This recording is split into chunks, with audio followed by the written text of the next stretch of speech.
بسم اللہ الرحمن الرحیم۔ سامعین کرام، آپ سن رہے ہیں اردو کہانی طلسم ہوش ربا کی جلد نمبر 10 اور یہ اس سلسلے کی قسط نمبر 73 ہے۔ مجھے امید ہے آپ کو میری یہ کاوش پسند آ رہی ہوگی۔ آپ نے اگر ابھی تک میرا چینل کہانی گھر سبسکرائب نہیں کیا تو ابھی میرا چینل سبسکرائب کر کے بیل نوٹیفیکیشن آن کر لیجئے تاکہ آنے والی ہر نئی کہانی کی اطلاع بروقت آپ تک پہنچ سکے۔ 8ویں دن تاریک شکل نے دھوئیں کے مکان سے سر نکالا اور مارخ کی چھاونی کی طرف منہ کر کے للکاری، اے باغیو، تمہاری مہلت کی مدت ختم ہو چکی، تمہارا سردار طلسم کشا مارا جا چکا ہے۔ اگر دماغ درست ہو گئے ہوں تو افراسیاب کے سامنے گھٹنے ٹیک کر معافی مانگو، اور اگر اب بھی کسی میں کچھ کس بل ہوں تو میدان میں بھیجو کہ میں اپنی نہاری کی کسر پوری کروں۔ ملکہ بہار سے ضبط نہ ہو سکا۔ اس نے مارخ اور ماجبین سے کہا، شہزادہ اسد کے بعد زندگی بیکار ہے، جا کر یا تو اس کالی بلا کو مزہ چکھاتی ہوں یا اس کی نہاری بنتی ہوں۔ یہ کہہ کر وہ اپنا طلسمی مور اڑاتی میدان جنگ کی طرف لپکی۔ تاریک نے کچھ پڑھ کر تالی بجائی۔ ایک خوفناک کالا دیو زمین سے نکل کر اس کے سامنے آ گیا۔ اس نے دیو سے کہا کہ اس لڑکی کو پکڑ لا، مزے لے لے کر کھاؤں گی۔ ملکہ حیرت نے جو یہ منظر دیکھا کہ ایک طرف سے بہار جادوگر چلی آ رہی ہے اور دوسری طرف سے تاریک کا خوفناک کالا دیو بڑھ رہا ہے، تو اس کا دل دھک سے ہو گیا۔ افراسیاب سے کہنے لگی، غضب ہو گیا، یہ کالا دیو بہار کو پکڑ کر لے اڑا تو دائی اماں اسے ضرور کھا جائیں گی۔ بہار میری سگی بہن ہے، جس طرح ہو سکے اسے بچاؤ، ورنہ میں کسی کو منہ دکھانے کے قابل نہ رہوں گی۔ افراسیاب خود بھی بہار سے لگاؤ رکھتا تھا۔ حیرت کو تسلی دیتے ہوئے بولا، فکر نہ کرو، اول تو بہار اس دیو کے قابو میں نہ آئے گی، اور اگر ایسا ہو گیا تو اس کے بدلے 100 آدمی دے کر میں اسے بچا لوں گا۔ کچھ دیر تک بہار اور کالے دیو میں زبردست جنگ ہوتی رہی۔ نہ دیو بہار کے قابو میں آتا تھا اور نہ بہار پر دیو کا بس چلنے پاتا تھا۔ تھک ہار کر بہار نے اپنا مشہور حربہ استعمال کیا، یعنی طلسمی گلدستہ اس پر کھینچ مارا۔ گلدستے کے پھول کیا بکھرے، ہر طرف باغ کھل گئے۔ ٹھنڈی ٹھنڈی ہوا چلنے لگی، پراسرار خوشبو کی لپٹیں ایسی پھیلی کہ دیو مست ہو کر ملکہ بہار کی تعریف کے گیت گانے لگا۔ بہار نے جب دیکھا کہ وار کارگر ہو چکا ہے تو دیو کو حکم دیا، خالی خولی تعریف کیا کرتا ہے؟ تاریک شکل کا سر لا کر پیش کر۔ دیو نے کہا، یہ کیا بڑی بات ہے، ابھی حکم کی تعمیل کرتا ہوں۔ یہ کہہ کر اپنا بھاری تیغہ ہوا میں لہراتا ہوا دھوئیں کے مکان کی طرف دوڑا۔ ملکہ حیرت اور افراسیاب نے اطمینان کا سانس لیا۔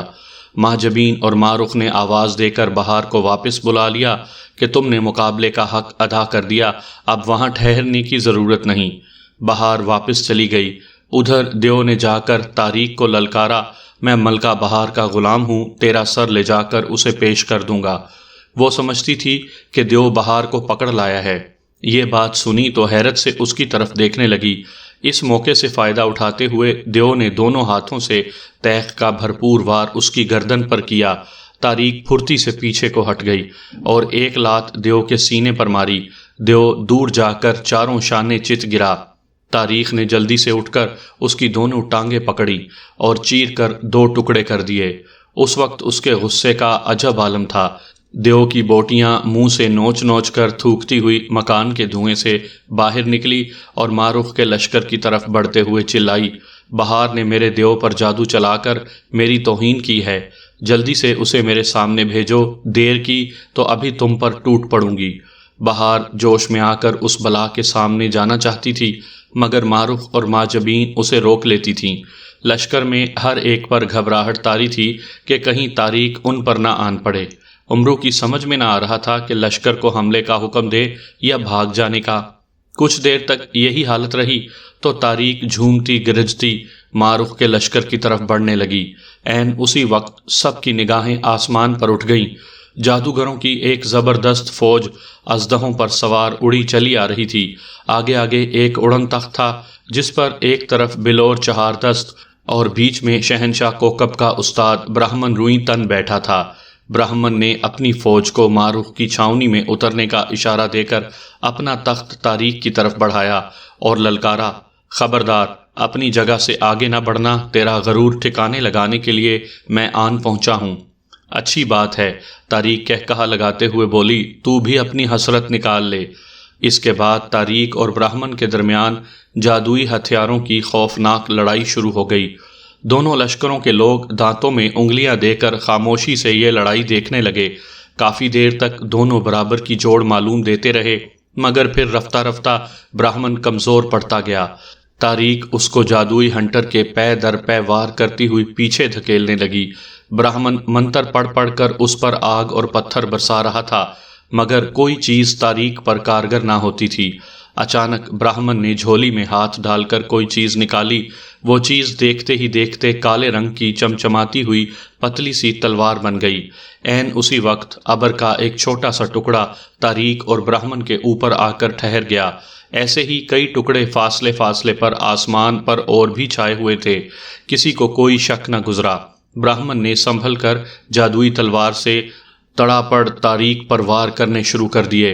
طارق کا ہنٹر جس جگہ سے بھی اس تلوار سے ٹکراتا وہیں سے کٹ کر نیچے گر جاتا، یہاں تک کہ آخر میں صرف اس کا دستہ طارق کی مٹھی میں سلامت بچا۔ طارق نے غصے میں وہ دستہ بھی براہمن پر کھینچ مارا۔ براہمن نے جھکائی دے کر خود کو بچایا اور پینترا بدل کر ایک زوردار وار تلوار کا طارق کے سر پر کیا۔ طارق گھبرا کر کئی قدم پیچھے ہٹ گئی۔ دیکھنے والے سمجھے کہ اب طارق کا وقت آن پہنچا ہے۔ براہمن کا دل بڑھ گیا۔ اس نے آگے اچھل کر پوری قوت سے ایک اور تلوار لگائی۔ یہ وار خاصا کارگر رہا۔ کالی جادوئی تلوار اپنی چوڑائی تک طارق کے سر میں دھنس گئی، لیکن اسی لمحے طارق نے ایک بھرپور لات براہمن کے سینے پر ماری۔ براہمن دور جا گرا۔ تلوار طارق کے سر میں دھنسی رہ گئی۔ براہمن کے گرتے ہی طارق نے سر میں سے پھنسی ہوئی تلوار نکالی اور ٹکڑے ٹکڑے کر کے براہمن کی طرف پھینک دی۔ براہمن نے اٹھ کر پھر جھولی میں ہاتھ ڈالا، مگر اس سے پہلے کہ وہ اس میں سے کچھ نکالتا، طارق نے اچھل کر ایک زوردار دوہتڑ اس کے سر پر مارا۔ براہمن روئی تن، جس کو آج تک کوئی نیچے نہ گرا سکا تھا، یہ دوہتڑ کھا کر کٹی ہوئی شاخ کی طرح گرا اور بے ہوش ہو گیا۔ طارق نے فتح کا نعرہ بلند کیا اور کہے لگاتی ہوئی براہمن کو اٹھا اٹھا کر اچھالنے لگی۔ آخری بار اس نے براہمن کو اس زور سے اچھالا کہ وہ ابر کے اس ٹکڑے میں چھپ گیا جو کافی دیر سے آسمان پر موجود تھا، لیکن اس بار جب وہ نیچے گرا تو طارق نے اسے ہاتھوں پر روک لیا اور دونوں طرف کے لشکروں کو مخاطب کر کے کہنے لگی، شہنشاہ کوکب اپنے اس استاد پر بڑا ناز کرتا تھا۔ سب گواہ رہنا کہ میں نے اسے اس طرح مارا جیسے بلی چوہے کو مارتی ہے، اور جس طرح بلی مارے ہوئے چوہے کو کھا جاتی ہے، اسی طرح میں بھی اسے کھا جاؤں گی۔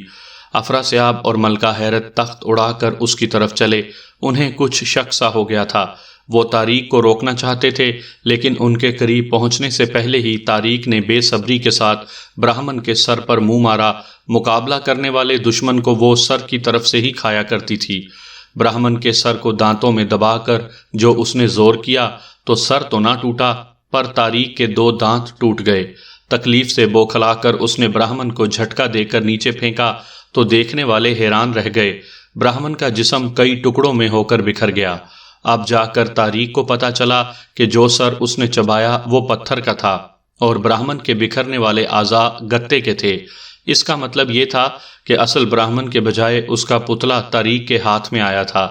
حیرت اور افراسیاب نے قریب پہنچ کر یہ معاملہ دیکھا تو اوپر ابر کے ٹکڑے کو گھورنے لگے۔ اسی لمحے براہمن روئی تن کا استاد نور افشاں اس ابر میں سے ظاہر ہوا اور للکار کر کہنے لگا، ملکہ طارق شکل براہمن کا گوشت کھانا تجھے کبھی نصیب نہ ہوگا۔ میں اسے لیے جاتا ہوں۔ ابھی تجھ سے لڑنے کا ارادہ نہیں، ورنہ پلک جھپکتے میں سارا غرور خاک میں ملا دیتا۔ اچھا، تو یہ تیری حرکت تھی؟ طارق شکل نے زہر بھرے لہجے میں کہا، بڈھے، جب تیرے جی میں آئے آ کر حسرت نکال لینا۔ طارق کی یہ بکواس سن کر نور افشاں بادلوں میں غائب ہو گیا اور طارق اپنے دھوئیں کے مکان میں چلی گئی۔ ادھر نور افشاں براہمن کو لیے ہوئے ایک قریبی درے میں جا اترا اور اس کا علاج کرنے لگا۔ سورج ڈوبنے کے وقت اس کے مقرر کردہ جاسوس پرندوں نے آ کر خبر دی کہ درے کے دونوں جانب سے 2 آدمی اندر آ رہے ہیں۔ براہمن کو اب تک ہوش نہ آیا تھا۔ نور افشاں نے اسے ایک جھاڑی کی اوٹ میں چھپا دیا اور خود بھی قریبی چٹان کے پیچھے ہو کر آنے والوں کا انتظار کرنے لگا۔ تھوڑی دیر میں دونوں آدمی اس چٹان کے قریب آ کر ٹھہر کر باتیں کرنے لگے۔ ان میں سے ایک جانسوز اور دوسرا مہتر کیران تھا۔ دونوں عمرو کے شاگرد اور آپس میں باپ بیٹا تھے۔ نور افشاں توجہ سے ان کی باتیں سننے لگا۔ کیران نے جانسوز سے کہا، بیٹا تم جانتے ہو کہ خواجہ نے مجھے اپنا جانشین بنایا ہے۔ عیاری میں ان کے بعد میرا ہی نمبر ہے، مگر تاریخ کے مقابلے میں ہماری ساری عیاریاں ناکام ہو چکی ہیں۔ میں نے یہ فیصلہ کیا ہے کہ مردانہ وار تاریخ کے مکان میں گھس جاؤں اور اس کا کام تمام کر دوں یا خود جان دے دوں۔ خواجہ اس کی بالکل اجازت نہ دیتے، اسی لیے تم کو الگ بلایا ہے۔ بولو میرا ساتھ دو گے؟ ابا جان، جانسوز نے جوش میں کہا، میری 100 جانیں ہوں تو بھی آپ کے حکم پر قربان کر دوں گا۔ اچھا تو چلو، کیران نے کہا، ہم اسی وقت تاریخ کے مکان میں داخل ہونے کی کوشش کرتے ہیں۔ وہ دونوں چند ہی قدم چلے تھے کہ نور افشاں نے باہر نکل کر آواز دی، ٹھہرو۔ دونوں نور افشاں کو سامنے دیکھ کر حیران رہ گئے۔ نور افشاں نے کہا، مہتر کیران، عیاری کے علاوہ میں تمہاری بہادری اور طاقت سے بھی واقف ہوں۔ میں تمہیں خوشخبری سناتا ہوں کہ تاریخ تمہارے ہی ہاتھوں قتل ہوگی، لیکن جمشیدی تلوار کے بغیر اس پر دنیا کا کوئی ہتھیار اثر نہیں کر سکتا۔ کیران نے کہا، خوشخبری کا شکریہ، مگر یہ جمشیدی تلوار کہاں ملے گی؟ وہ میرے پاس ہے، نور افشاں نے جواب دیا۔ جان کی بازی لگا کر میں اسے جمشید کے مقبرے سے نکال لایا ہوں۔ یہ کہہ کر اس نے جھولی میں ہاتھ ڈال کر ایک چھوٹا سا کالی لکڑی کا ڈبہ نکالا اور اس کا ڈھکنا کھول کر کیران کی طرف بڑھاتے ہوئے بولا، یہ رہی جمشیدی تلوار۔ جب تک یہ تمہارے پاس رہے گی کسی کا کوئی جادو تم پر اثر نہ کر سکے گا، مگر یہ تو ننھے بچوں کا کھلونا لگتی ہے۔ کیران نے ڈبے میں رکھی ہوئی ننھی سی تلوار کو جو مخمل کے نیام میں رکھی تھی دیکھتے ہوئے کہا، ہاتھ میں اٹھا کر تو دیکھو۔ نور افشاں نے مسکراتے ہوئے کہا۔ کیران نے 2 انگلیوں سے پکڑ کر وہ تلوار اٹھا لی۔ ڈبے سے باہر ہوتے ہی وہ اس تیزی کے ساتھ بڑھی کہ کیران کی انگلیوں سے چھٹ کر زمین پر جا گر پڑی۔ اب وہ عام تلواروں جتنی لمبی تھی۔ کیران نے اسے اٹھا کر پیٹی میں باندھ لیا اور نور افشاں سے رخصت ہو کر چل دیا۔ دوسرے دن افراسیاب حیرت کو ساتھ لے کر صبح ہی صبح تاریخ کے پاس مزاج پرسی کے لیے جا پہنچا۔ گزشتہ روز افراسیاب نے اس کے پاس 100 آدمی بھیجے تھے۔ تاریخ رات تک ان میں سے 80 آدمی چٹ کر چکی تھی۔ اس وقت وہ بچے ہوئے 20 آدمیوں کی نہاری کھا رہی تھی۔ افراسیاب اور حیرت اس کے سامنے خاموشی سے بیٹھے ہوئے تھے۔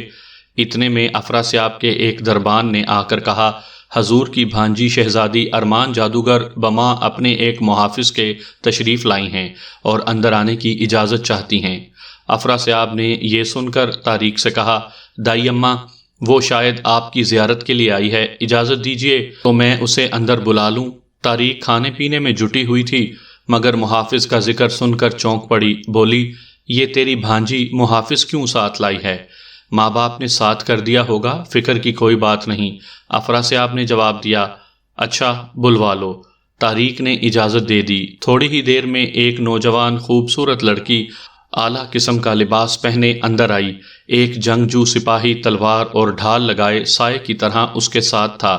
اس سپاہی کی آن بان دیکھ کر افراسیاب کو بھی کچھ اندیشہ ہوا۔ نوجوان لڑکی نے افراسیاب، حیرت اور ملکہ تاریخ کو جھک کر آداب کیا۔ افراسیاب نے اس سے پوچھا، یہ سپاہی کون ہے؟ میں نے اسے پہلے کبھی تمہارے ساتھ نہیں دیکھا۔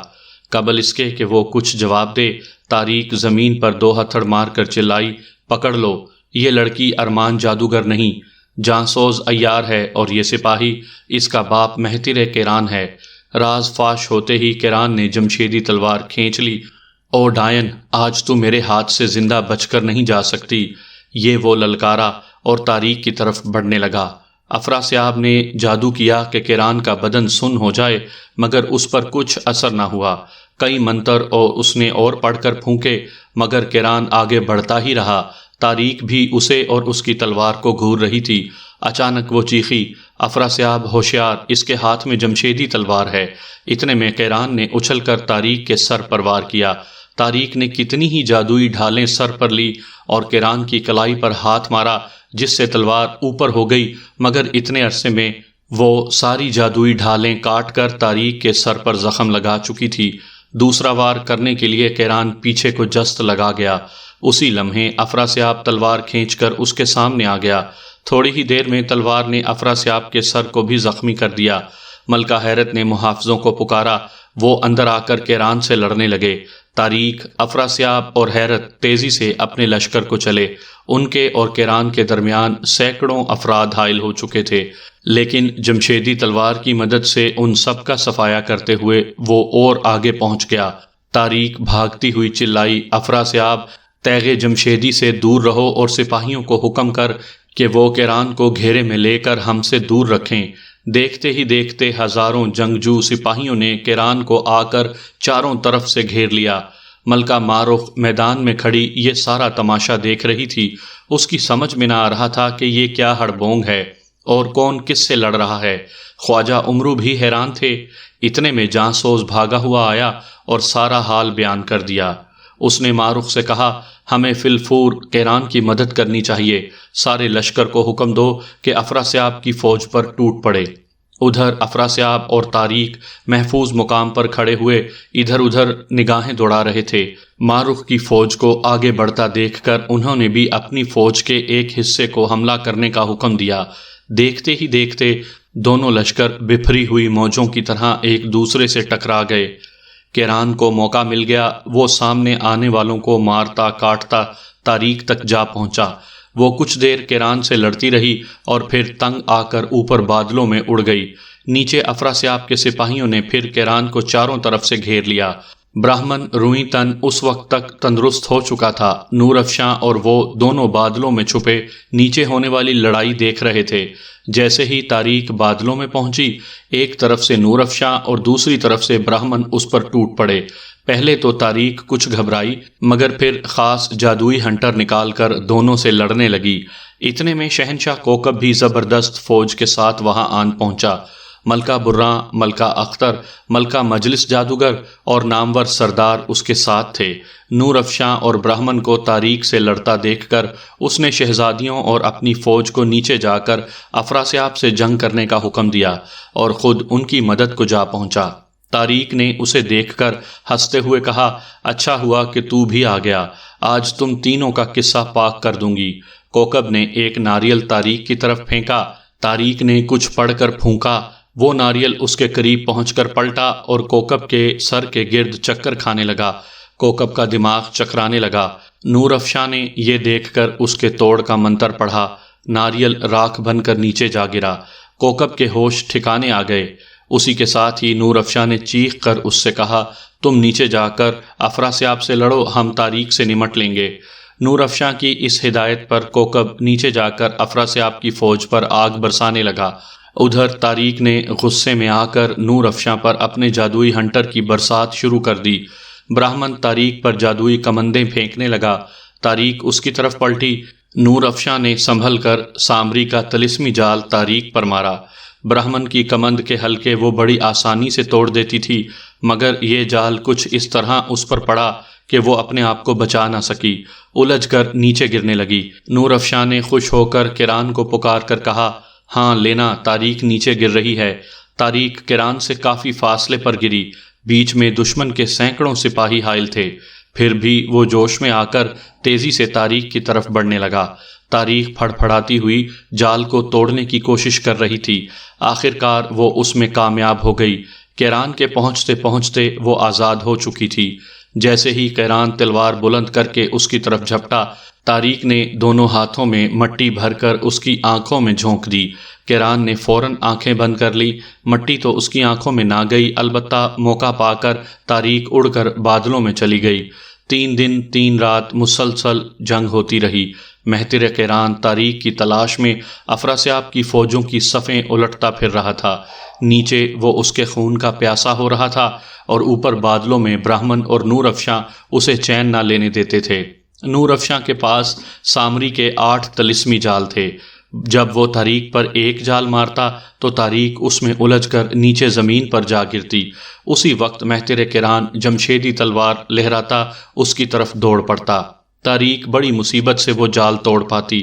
افراسیاب کے سپاہی اسے بچانے کے لیے دوڑ پڑتے اور جب تک کیران انہیں ٹھکانے لگاتا وہ پھر بادلوں میں جا اڑتی۔ چوتھا دن شروع ہوا تو سب لڑتے لڑتے نڈھال ہو چکے تھے۔ نور افشاں کے پاس صرف 8واں اور آخری طلسمی جال باقی بچا تھا۔ اس نے سوچا طارق نے یہ جال بھی توڑ دیا تو اس کے پاس اسے زیر کرنے کا کوئی اور حربہ باقی نہ رہے گا، کیوں نہ اسے اتنا زخمی کر دیا جائے کہ وہ یہ جال توڑ ہی نہ سکے۔ یہ سوچ کر اس نے طارق سے جا کر کہا، جادو منتر کی لڑائی سے ہم میں سے کوئی کسی کو نہ ہرا سکے گا، اب آؤ ہاتھ پیر کی طاقت آزمائیں۔ طارق فوری طور پر راضی ہو گئی، اسے یقین تھا کہ اس صورت میں وہ دونوں پر بھاری پڑے گی۔ بس پھر تو تینوں کے درمیان لات گھونسے کی لڑائی ہونے لگی۔ کوکب اچھل اچھل کر طارق کے پیٹ اور سینے پر دولتیاں جھاڑتا، برہمن ٹکریں لگاتا اور طارق ان دونوں کے تھپڑ اور گھونسے برساتی۔ تھوڑی ہی دیر میں تینوں لہو لہان ہو گئے۔ اسی موقع پر نور افشاں نے طارق پر اپنا آخری جال پھینک دیا۔ طارق اس میں بری طرح الجھ گئی اور پھڑکتی ہوئی نیچے گری۔ مہتر کران اس کی طرف دوڑ پڑا۔ افراسیاب کے سپاہی طارق کو بچانے دوڑے۔ طارق نے جال توڑنے میں جان لگا دی۔ سخت جد و جہد کے بعد وہ اس میں کامیاب بھی ہو گئی، لیکن ابھی وہ بادلوں میں جانے کے لیے اڑی ہی تھی کہ کیران اس کے قریب پہنچ گیا، اور طارق کو اوپر اٹھتا دیکھ کر اس نے زبردست اچھال لگا کر اس پر تلوار چلا دی۔ طارق کی پنڈلی کٹ گئی۔ کسی اور تلوار کا زخم ہوتا تو شاید اس پر مچھر کے ڈنگ جتنا بھی اثر نہ پڑتا، مگر وہ تو جمشیدی تلوار تھی۔ سارے بدن میں چنگاریاں سی سلگنے لگیں۔ وہ افراسیاب کو مدد کے لیے پکارتی ہوئی نیچے گر پڑی۔ کیران نے تول کر دوسرا وار اس کے سر پر کیا۔ طارق کے محافظ سینکڑوں بھوت جمشیدی تلوار سے چمٹ گئے، مگر وہ ان سب کو صابن کی طرح کاٹتی ہوئی طارق کے سر میں گھسی اور گردن تک کاٹتی چلی گئی۔ اس نے ایک ہولناک چیخ ماری اور تڑپ تڑپ کر ٹھنڈی پڑ گئی۔ پھر تو ایسی زبردست آندھیاں چلیں اور اتنی تاریکی چھائی کہ سارا میدان جنگ کالا ہو گیا۔ رونے پیٹنے کی لرزہ خیز صداؤں سے زمین و آسمان گونجنے لگے۔ آخر میں ایک ہولناک آواز آئی، مجھے کیران نے جمشیدی تلوار سے ہلاک کیا، میرا نام ملکہ طارق شکل تھا۔ لیکن اچانک افراسیاب کی دادی آفات چہار دست وہاں آن پہنچی۔ شاید اسے طلسم ظلمات میں طارق کے مارے جانے کی خبر مل چکی تھی۔ اس نے دیکھا کہ نور افشاں کے کسی منتر سے افراسیاب اور حیرت بے ہوش ہو چکے ہیں اور ان کی فوج پر ہر طرف سے موت کی برسات ہو رہی ہے۔ اس نے افراسیاب اور حیرت کو پنجے میں دبوچا اور اوپر اڑتے ہوئے للکاری، او بڈھے نور افشاں، تو نے افراسیاب کے معاملے میں دخل دے کر اچھا نہیں کیا، طارق کا خون بھی تیری گردن پر ہے۔ اس وقت تو میں افراسیاب کو لیے جاتی ہوں، مگر ہوشیار رہنا، جلد بدلہ لوں گی۔ افراسیاب کی فوج پہلے ہی عذاب میں مبتلا تھی، اب جو اس نے دیکھا کہ آفات شہنشاہ اور ملکہ کو بھی لے گئی ہے تو اس کے پیر اکھڑ گئے۔ جس کا جدھر منہ اٹھا گھبراہٹ میں بھاگ نکلا۔ کئی دن کی اس جنگ میں افراسیاب کے آدھے سے زیادہ آدمی جان سے مارے گئے۔ جو بچ کر نکل گئے وہ اپنا سب کچھ چھوڑ گئے۔ عمرو اور اس کے شاگردوں نے اس روز صرف میدان جنگ سے لاکھوں روپے کی نقدی اور زیورات ہتھیائے۔